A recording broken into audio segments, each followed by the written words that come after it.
Science is organized knowledge. Wisdom is organized life. Happiness is not an ideal of reason, but of imagination. Immaturity is the inability to use one's understanding without guidance from another. Dare to know. Have courage to use your own reason.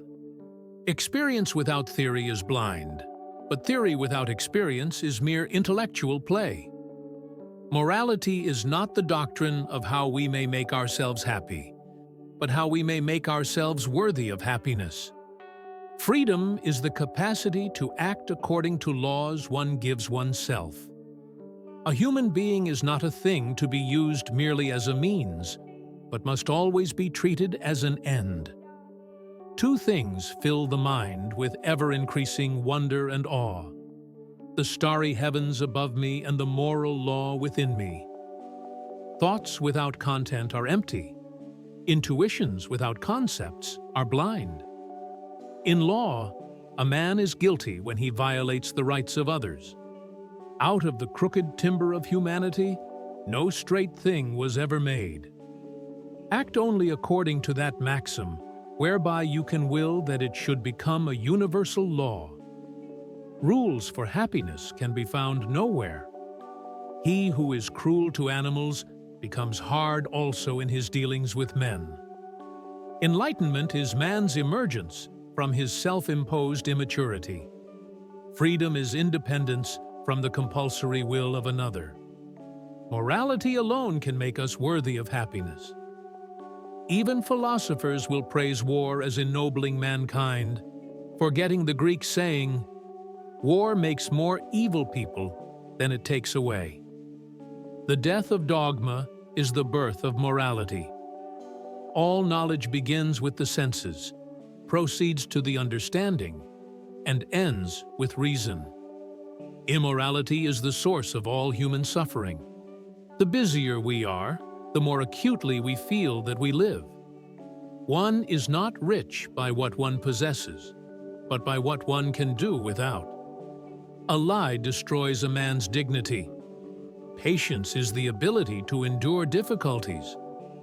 So act that you use humanity, whether in your own person or in that of another, always as an end and never merely as a means.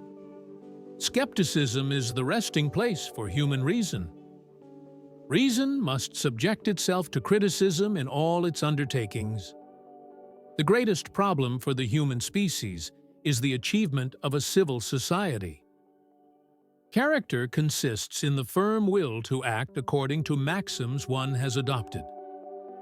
Genius is the talent that gives the rule to art. He who makes himself a worm cannot complain afterward if he is trampled upon.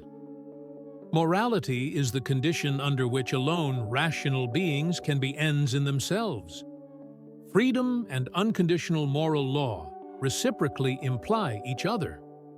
Wisdom begins with self-knowledge. Law is the sum of the conditions under which the choice of one can be united with the choice of another. The unexamined life is not worth living, but the unreasoned life is not worth thinking. Human reason has the peculiar fate that in one species of its knowledge, it is burdened by questions it cannot ignore. Nothing can possibly be conceived in the world which can be called good without qualification except a good will. A good will shines like a jewel for its own sake. Immorality weakens the mind. Freedom is the inner value of the world. Even the highest authority cannot compel moral conviction. Ethics is not about what makes us happy, but what makes us human. To be beneficent when we can is a duty. Reason sees itself compelled to ask questions beyond its power to answer. Human dignity consists in autonomy. Acting morally is acting freely. Nature has placed mankind under the governance of reason. Discipline turns animal instinct into human character. The moral law commands without promising anything. He who has lost confidence can lose nothing more. Justice is the foundation of society. Man must be educated to become moral. Virtue is moral strength in fulfilling one's duty. Reason is the source of all moral law. Without morality, freedom loses its meaning. Autonomy is the ground of human dignity. The ultimate purpose of reason is moral action.